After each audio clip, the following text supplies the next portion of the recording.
Time for the Weird and Wacky segment. Abominable snowman. He's not an axe murderer. One of the TAs turned out to be a bot. All right, we got several weird and wacky for you, and you're gonna love them. First up is the craziest. I love them. Yeah, I mean, we went to an engineering school. This feels totally normal. 7 engineers suspended after a $2.3 million bridge includes a bizarre 90-degree turn. And the photo of the bridge, like it goes across some train tracks and then just abruptly turns 90 degrees on the bridge.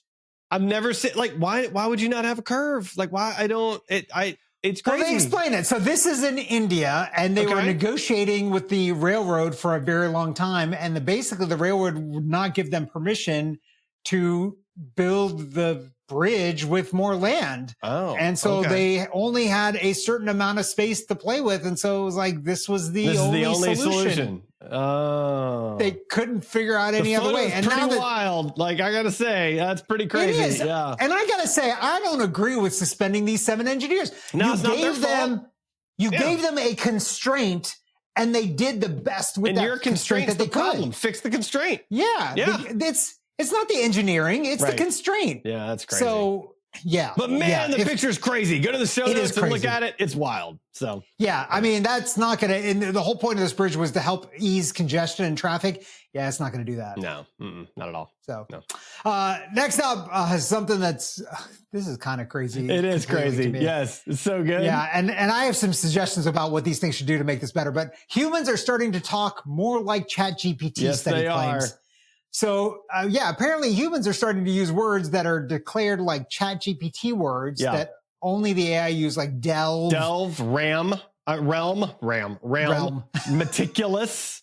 There's a bunch of them, man. And the M-dash. Like, if you see an M-dash, you know AI wrote that bad boy. But I'm starting to kind of love the M-dash. Honestly, I'm going to start using it in my writing. I kind of like it. Yeah, you know what's funny? So I don't normally use the M-dash, but I will do a dash in a document, and a lot of times the autocorrect will convert it to an M-dash, and I leave it. Yeah. I'm like, okay, it must know what it's doing. That looks maybe a little bit better. Yeah. So it's fine. I've never used dashes at all, but now I'm like, I kind of like the M-dash. So I'm starting to write more like ChatGPT as opposed to just talk more like it. But it's like, it's crazy, right? Yeah. So go ahead. Here's what I think would be the good thing for society is these people that are making LLMs, make them nicer and more pleasant. Ooh, I like that plan. Make it so that society then mirrors that and becomes nicer and kinder. Maybe it should make suggestions randomly that are unrelated to the prompts. Like, hey, by the way, did you know that speeding causes more traffic deaths, and maybe you should slow down? Yeah, and doesn't get you there any faster by like 1 minute. Yeah. So a couple other words. Switching lanes in traffic actually causes more traffic. Exactly. You should not do that. So other words that are GPT words like delve, underscore, comprehend, bolster. Nobody uses bolster, boast. But comprehend. I use comprehend all the time, right? So I comprehended that. Yeah, of course. Swift, inquiry, meticulous, and ground break. Not groundbreaking. I don't know why you would use ground break. I don't understand the context of that. I'd like to know more about that one.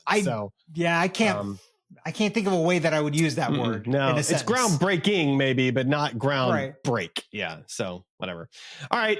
Even when you're digging for a new building, you're going to a groundbreaking. Yeah, exactly. That's what I'm saying. And when you are actively groundbreaking, I don't know.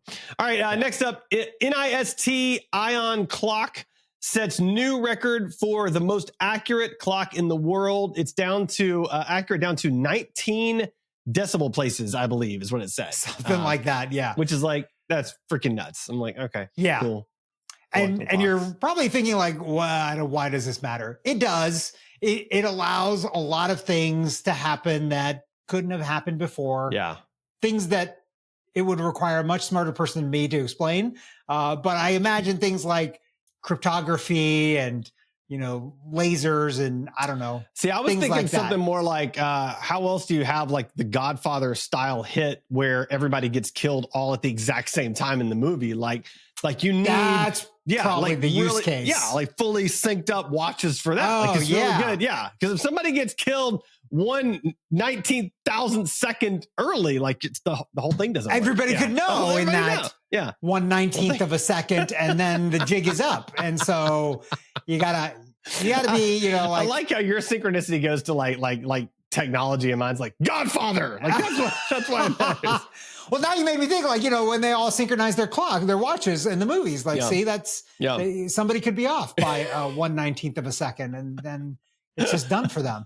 So something else that it's done for, laser wielding device is like an anti-aircraft system for mosquitoes. I'm pretty sure we talked about this years ago. Really? I don't remember. That we were talking about something like this being developed for the third world to kill mosquitoes to help control malaria and things like that. Yeah. But we've never talked about it since. This thing is interesting, but there's a lot of caveats to this thing. Did you watch it? You watched the video, I assume, the best part of the video, if you watch it, are the laser sounds that the video makes every time it's zapping a mosquito. And I'm like, if this thing doesn't make that laser sound like it's freaking Star Wars killing mosquitoes every time, I would never buy it. Like, that's the only reason I would get it. I want to hear in my backyard, I want to hear pew, pew, pew, pew, pew, pew, pew, pew, pew, pew, pew, pew, pew, pew. Like, that's, oh my gosh. So so this is on Indiegogo, listeners. You can go and buy one. I would probably suggest maybe not buying one, because here's a couple of things it says. First of all, the angle of view of the device is only 90 degrees. So it's very limited. That's pretty limited. Yeah. It's 6 meters. So, okay, that's pretty far. That's like 18, 20 feet, whatever that is. Right. But if it detects anything greater than 2 centimeters moving in its field of view, it turns off for safety. Okay. Because I guess it doesn't want to zap you as a human or a dog or something like that. Yeah. So if you're sitting there on your deck, hoping that this thing is going to zap the mosquitoes, you've got to point it in such a way that you're not in the view. Field of view, right. And then also remember it's only 90 degrees. So there's a lot of space that this thing is not going to cover. So if it does work, you've got to do a lot of these things. Here's the edge case scenario that I would love to see happen. You have some friends over. You're out on your deck and you've got cocktails because, you know, that's what you do when you have friends over. You got cocktails. And maybe you have this thing mounted up high so that, you know, you're not in the field of view. And you get your friends got their cocktail. They're about to take a drink. And suddenly a dead mosquito just drops boom, into the drink. It got zapped. Your missile defense system got it. And it's in their drink. That is what I foresee happening. So for that reason, I'm out. Yeah. I feel like this is something that you need to have like a ring defense system around your house. Put it up on stakes everywhere so none of the mosquitoes can even penetrate like the invisible dome. Yeah. Right. That way you don't have the issue. The problem is that I don't know how high mosquitoes fly, actually. So I don't either. Maybe if they don't fly like incredibly high, then I think you're okay. You can make the invisible dome, you know, go high enough.